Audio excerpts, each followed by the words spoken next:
What's up, everybody, and welcome to season 2 of What's Up, Bree. I am so happy to be back and being able to talk to you guys. So you know that this is a podcast where we talk about love, friendship, and everything in between. So tonight we're going to start the season off talking about something that a lot of people don't like to talk about in public. They're the conversations that you have with your friends, your family, even your coworkers, but it gets real touchy when it's brought to the public eye. We are talking about race tonight. I feel like the past 2 years there's been a lot going on with the Black Lives Matter movement and racism in general, whether it's systematic racism, police brutality. So much has been going on within our backdoor community. And I kind of feel like maybe we've lost our touch a little bit. We were protesting last year. We were marching. We were making noise. And it kind of seems as if it slowed down and things are still happening to where we as a race are being treated as if we do not matter, and we actually do. So I think it's time to talk about it, put it back out there, get back going with making sure that everybody knows that Black people matter. So, you know, with What's Up, Bree, I like to do polls and questions because I like to get everybody's opinion. So something that's really big that has been going on lately is the Kyle Rittenhouse case. When it happened, especially in Kenosha, right next door to Milwaukee, Wisconsin, it was a big upstor for us. Went across city lines with a gun, underage, and killed 3 people. And it was a little bit weird because this was when all the riots were going on, and a lot of people felt as if maybe it didn't matter as much because he did not kill a minority race. But in my eyes, it's like, okay, he didn't kill a minority race, but they were out there rioting and protesting on our behalf. So how does it make me feel to know that he got off? No charges were charged against him. He walks away as a free man. So that was one of the first questions that I wanted to ask my followers on Instagram. How did it make you feel? Somebody said, sick to my stomach, the fact that he didn't get a reckless endangerment charge or anything. That is a charge that I really feel as if he should have gotten, because the way that I'm looking at the situation is you got out of your bed and decided to go somewhere you don't live there and bring a gun, an AR-15 at that. To me, you have intentions on using it. You have intentions on causing harm to another person. So it was kind of weird to me that at least that charge was not pressed against him, but we all know how that goes. Somebody else said prosecution was weak, which I totally agree on. They didn't come with enough facts. They didn't fight hard enough. And I also don't care about white on white crime, which is true. I heard that from a couple people as well. It was one of those things to where they felt like, hey, it wasn't about us, so it really doesn't matter. When it comes to the prosecution, one thing that I realized about law in general and law itself is based off of what you can prove in court. It's never about what's done. It's never about what's happened. It's based off of what you can prove. And just kind of seeing court cases go through. Of course, I'm from Milwaukee, Wisconsin. Sometimes there's a lot of violence going on. I have had family members, friends, unfortunately, that have been wrapped up in the court system. For example, in 2018, somebody that I was very close to got sentenced. After the sentencing, it was something that we didn't expect as far as the time the person got. The DA and his lawyer had a 30-minute conversation, laughing, giggling, having fun. And in my mind, I'm thinking, we just paid you all this money to defend him. He got way more time than what we expected, and you're sitting here kikiing with the DA. So I highly, truly believe that depending on how the government or the judge wants that case to go, prosecutors are definitely paid under the table, whether they want to admit it or not.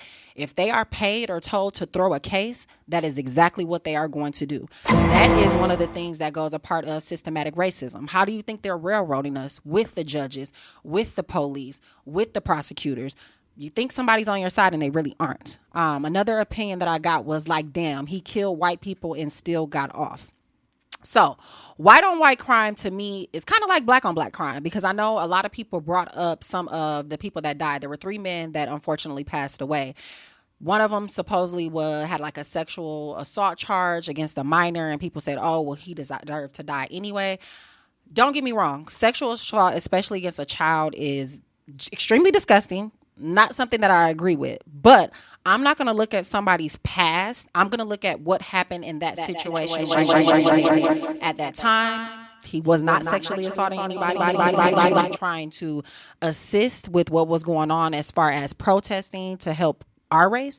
So that's what I'm looking at. I'm not looking at what he did before in that moment. What was he doing right then and there? Somebody else said the results were exactly what I expected. I was disappointed but not surprised. I can totally agree with that. I wasn't shocked. I knew he was going to get off, kind of like when Trump won. I knew Trump was going to win. They rigged it. So, hey, pissed me off because why do he need a congressional reward for anything? He's no hero. I feel like the reason why that was said, especially with Trump and everything that he has going on right now, he's doing the same thing he did when he ran last time. He's getting people talking. He's puffing up racism. He's making people think and believe that he stands for something, and then he's going to renege right when he gets in office. So that doesn't matter. Honestly, it was expected, so I really didn't feel much, and typical. Kind of everybody has the same thing going on right now as far as their answers. I understand both sides. It's actually disgusting. It's disheartening, but I am kind of glad that his school is trying to kick him out. If we couldn't get justice in court, he still has to live life every day and deal with the backlash for what he did. He has to face his actions. He can get on TV and smile and laugh and do interviews and act as if it's not affecting him. I'm almost positive it is. His life is going to be turned upside down. So that's something that he's going to have to live with. And speaking of that situation in Kenosha, I know a lot of things have been going on about Crystal Kaiser. Let me make sure I got her name right. She actually ended up killing her sex trafficker. And a lot of people are confused because she is in Kenosha as well. And she is awaiting charges to see if she's going to actually win her case. And a lot of people want her to get acquitted. I feel like she should too. She was 17 when it happened. If somebody is sexually trafficking me and I get sick of it, that's somebody controlling your mind, controlling your body. I'm pretty sure he was physically abusive to her. And the fact that it's a question on whether or not a child should be charged in a situation to where an adult has taken advantage, has used you, has abused you, is sick. But of course, because the color of her skin is not white, they're going to put her through the ringer. I'm really hoping that as long as people continue to bring her case to light and make notice of it, that things can change and she will get acquitted. I really don't think it even deserves a trial. Let it go at this point. Another question that I wanted to ask, do you feel like the verdict would have been different if he killed African Americans? 71% said no, 29% said yes. I'm a part of the 71%. I don't think it would have been different. I think he still would have got off. Again, like I stated before, if that's what the government wants to happen, if the judge wants him to get acquitted, just look at the case that itself. When have you ever seen somebody to be able to blindly handpick their own jury? It just does not happen. It's kind of like the judge was biased. He had his mind made up. He didn't feel like that he did anything wrong, and that's how he was able to get off. Another question that I wanted to ask, have you personally encountered racism? 89% said yes, 11% said no. I am definitely a part of the 89%. To give you guys a little short story, I stayed in the downtown area for about 3 years. Mind you, it was me and one other African-American woman that stayed in that apartment. I even made a post about it on Instagram. I was excited. She was an architect, and she was like, I'm just so glad to see somebody else of color in the building, especially a woman. I've been living here for years. I have not seen anybody. So we're going into my second to last year. There's an older guy. We had garbage chutes on our floor.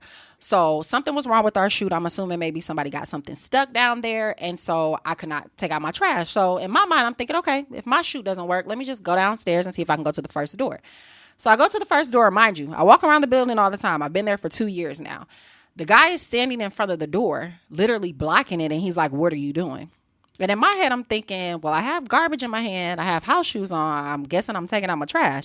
I said, I'm trying to get to the garbage chute. Can you get out of the way? And he was like, well, do you live in the building? Even if I don't physically live here, I have access to the building. Clearly, I'm not in street clothes. Why are you blocking the door? I said, yeah, I do live here. Actually, the garbage chute is down on our floor. Can you please move? He literally stood in front of the door and did not let me take my trash out. That was our first encounter with each other. At that point, it was about race because somebody else came to let go through. I don't know if they lived on that floor or not. He moved right out of the way. I ended up reaching out to my property people, telling them about the incident. Of course, they apologized, said that they would speak to him about it. They knew exactly who he was, whatever.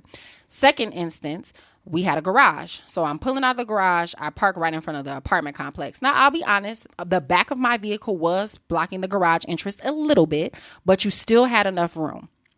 All you had to do was go around. This man decided to sit there and blow his horn. You need to get out of the fucking way. You can't block this. You don't own the whole property. What's wrong with you people? And then that confirmed again that it was about race. What do you mean by you people? So you know what I did? I sat there, rolled my window down and laughed and made him go around. I did get a little petty because the next time that I saw him, I was actually walking out of the door and I closed the door on his dog. You know how white people are about their dogs. So that was my little way of getting back. Like, you want to be funny? I'm going to be funny with you too. So that was one of the instances to where I experienced racism. And it was kind of disheartening, you know, living somewhere and being comfortable in your home and somebody making you feel like you're not supposed to be there or you don't belong. I pay the same amount as rent as you do. I obviously have good enough credit to be here. Why try to single me out? Why try to make me feel bad? And that's one thing that I do not like when it comes to racism, because it's always about being superior. I'm better than, I'm above, you're bottom of the barrel, you don't belong.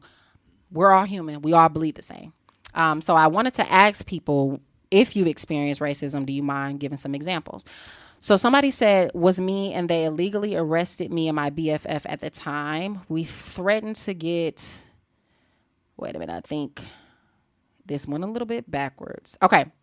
When I attended Whitewater, the word nigga was written on my daughter's dad's card. Whoa. Okay. Somebody said walking and stopped by the cops for no reason, which of course is always happening. First time when I moved down south when I was 10, white man called me the N-word. Girl, I was followed around a store basically. I definitely see that happen a lot, especially when you go into stores that they may feel as if African Americans may not shop. And it's weird to me because it's like fashion is fashion. If we want to be honest and very perfectly clear here, we are fashion. We create fashion. A lot of these trends that these big stylists and brands are making huge money from, they got it from us. So black people create the trend and they follow the trend. But of course they want to act like we don't belong. So kind of sad, but whatever. One thing that I wanted to ask as well, do you feel like Wisconsin is segregated? 96% said yes, 4% said no. I'm going to be quite honest, it is. And if you can't see the segregation in Wisconsin, your eyes are not open. Think about it. The way that they're trying to push everybody out of the downtown area, they're jacking up rent. Rent for a 1-bedroom apartment, if you want to be downtown at this point, is about $1,700 per month. If we want to be honest, if you want something nice, if you don't want to be in a hole in the wall, you're going to be paying that amount. What they're trying to do is push other races downtown and pushing us into the north side. As you can see, even with our streets, we're paying tax dollars. Fond du Lac is fucked up. It's never going to be fixed. Potholes everywhere. And think about what's going on in our backyard. I'm just confused as to how they're allowing African-American kids to steal vehicles and they are not being reprimanded, charged, or nothing is being done. I had a discussion with my friend about this. They're only telling them, okay, we're going to arrest you, let your parents pick you up and send you back home. Have you ever thought as to why? They're not in Wauwatosa stealing cars. They're not in Waukesha stealing cars. They're not in Racine stealing cars. They're in Milwaukee, Wisconsin stealing the cars. They're tearing up our own shit, which is what they want us to do. They want us to shit in our own back door. If you're going to steal cars, which I don't suggest because people work hard for their stuff, go do it in Waukesha or Racine. Why are you taking from your own kind? Why are you taking from your own race? Why are you making it harder for us to already get ahead?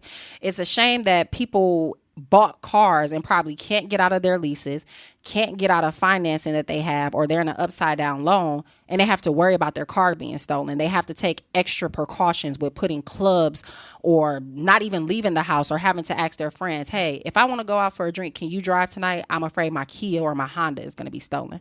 I don't think that's fair. But again, because they're not doing it in other cities to where it's predominantly white or another race, they don't care. Go ahead, steal the cars, joyride, get in a car accident, kill yourself or somebody else. Just kill each other off. That's what they want us to do. They've been doing it for years. And to be honest, they are successful at it because we are standing in our own way. We have to start to realize that it starts first within our own community. Yes, we are going to talk about race. Yes, the system is not fair. Yes, it is set up for us to fail. But what are we doing contributing to it and allowing it to continue? You got to look at that as well. Another question that I wanted to ask, growing up as a child, did you ever want to be a different race? I think I've seen this a lot, especially when it comes to therapists, when they do the baby doll reenactment is what they call, and they ask little girls, well, what doll do you feel like is better? And of course, from what we've seen, they always go to the lighter skinned doll. That's something that I feel like we as a race also contribute to. There's a lot of colorism within our own race. Dark skin versus light skin.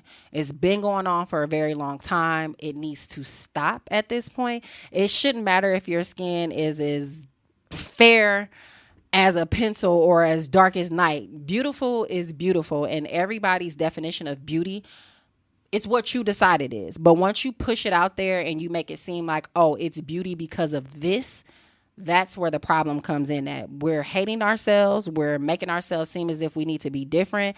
And to me, it's kind of sick. Like, you don't need to. Everybody is beautiful in their own way. Another thing that I wanted to ask was, do you feel as if it's hard to trust your coworkers who may be of another race? 71% said yes and 29% said no. I'm really sketchy about coworkers even to begin with, to be totally honest. And the only reason is because when you're at work, of course, you're 9 times out of 10 at work more than you're at home. People will act as if they care, but if it comes down to it, if it has to be you or them, it's always going to be them. They're not going to lose their job for you. They're not going to lose their income for you. They're not going to stick their neck out for you. One thing that I have noticed, I wouldn't say I can't trust my coworkers, but it does seem in most corporations and businesses, of course, the workers are of minority, and then the higher up are like the CEOs and things of that nature. They are of different races, unfortunately. And that's one of the 7 things that they show is systematic racism, which we'll get to a little bit later. So I'm a part of the 71%. I agree. Yes, I kind of don't trust my coworkers at work, but it really don't matter about race either. I don't trust people in general. Another thing that I wanted to ask, do you allow your friends of another race to use the word nigga? And be honest. I feel like this is super big. You've seen the videos on Instagram to where rappers call people on stage and their fans are rapping their lyrics and they purposely and intentionally want to see if they're going to use the N-word. 11% said yes. 89% said no. I'm sorry. If you are not African American, you not using the word nigga around me. Even if you mix, I just feel like it's not appropriate. I don't care. It's not appropriate. You can say I'm tripping or not. It's just not. And I understand that it was a word that we kind of flipped, of course, because it's the ER or the A.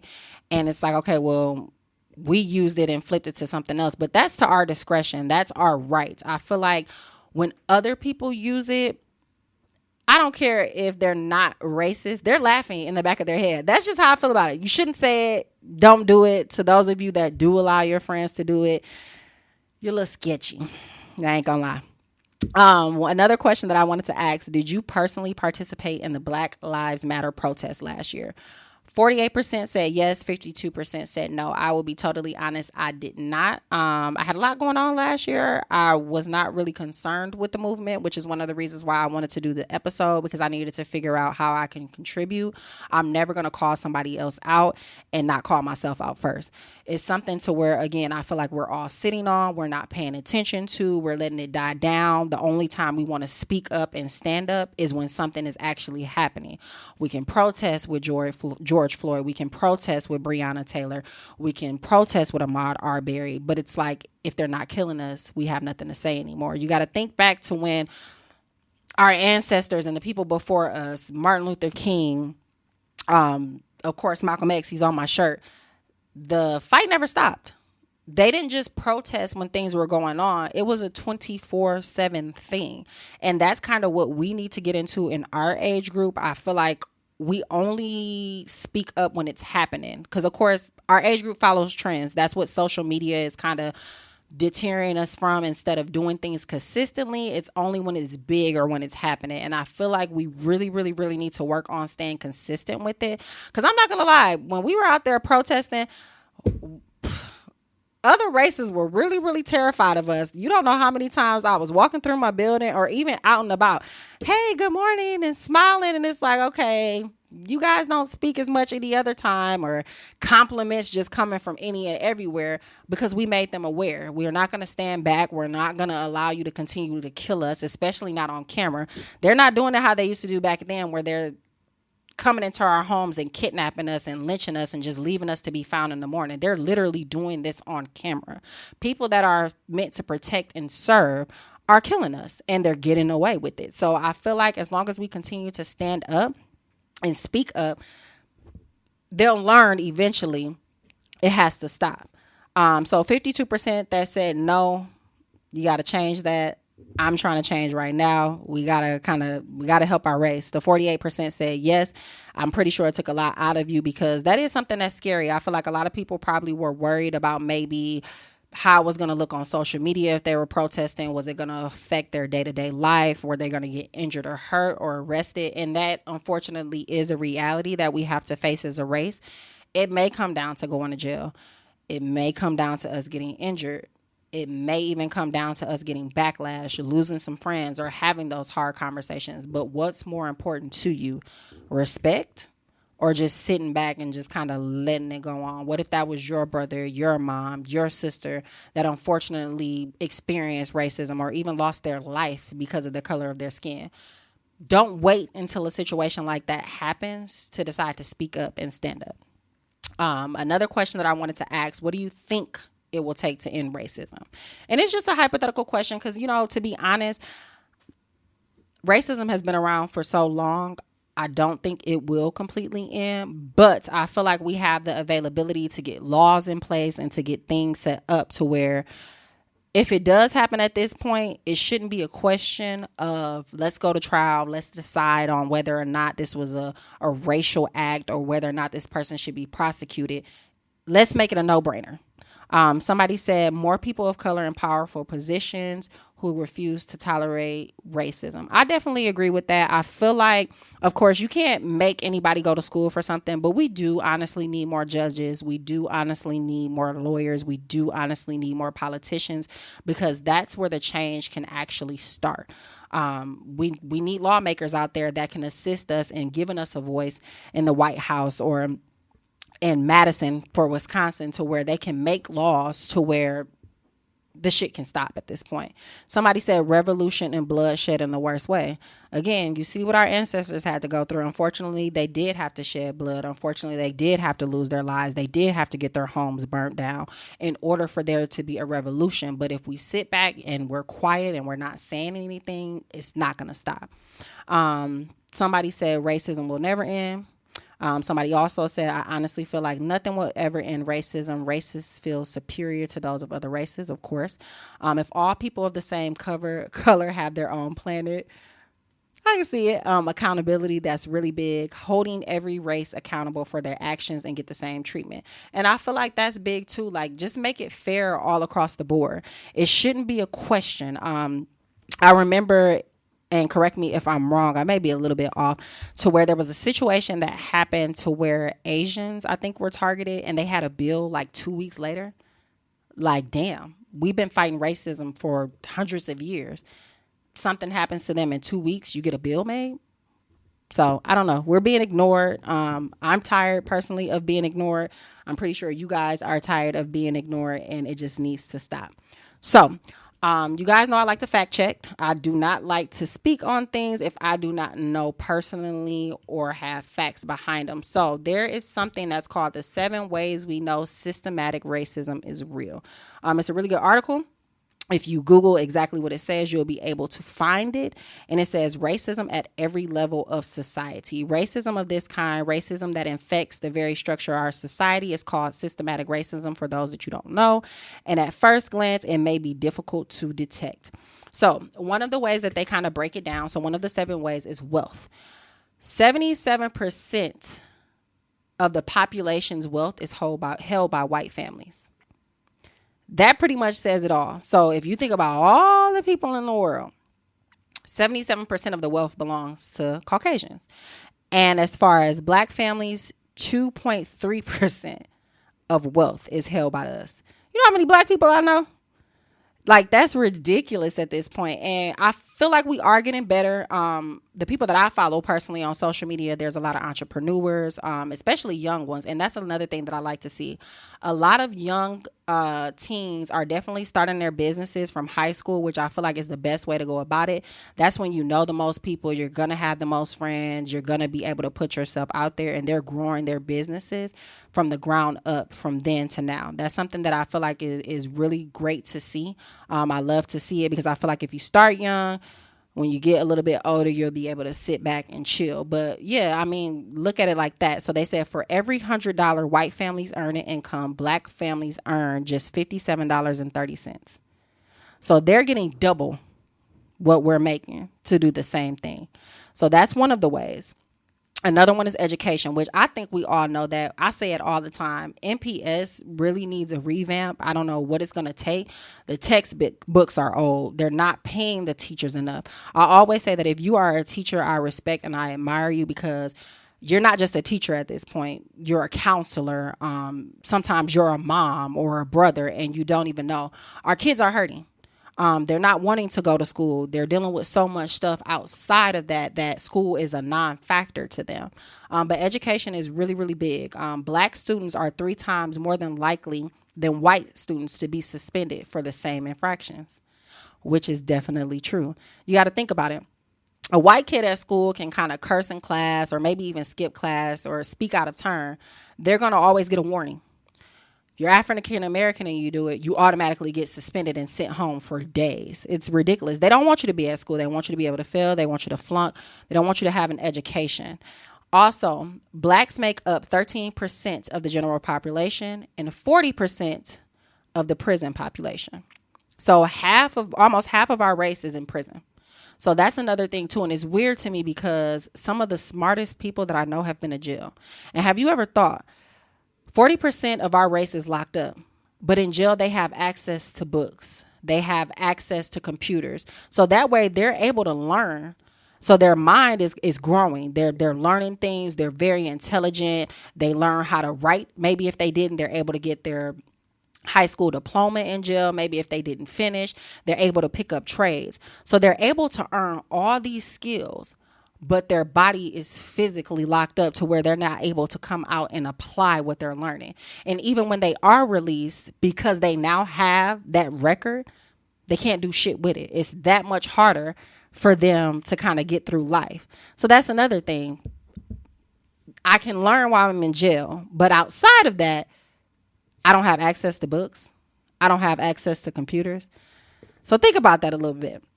Somebody said housing. When the government sought to make mortgages more affordable back in 1930s, thereby jumpstarting the suburban living area, the Homeowners Loan Corporation, and therefore private banks, ranked neighborhoods all around the country, giving high marks to all white neighborhoods and marketing those with minorities in red as risky investments.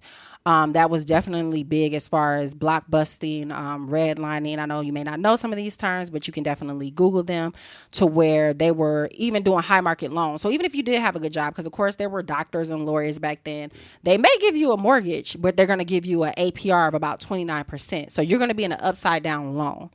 Not going to be able to ever pay your mortgage off pretty much. Another thing is surveillance. Of course, we know this, police brutality. You can be driving in your car. If the police officer looks and they feel like you're out of place or you don't belong, you're getting pulled over.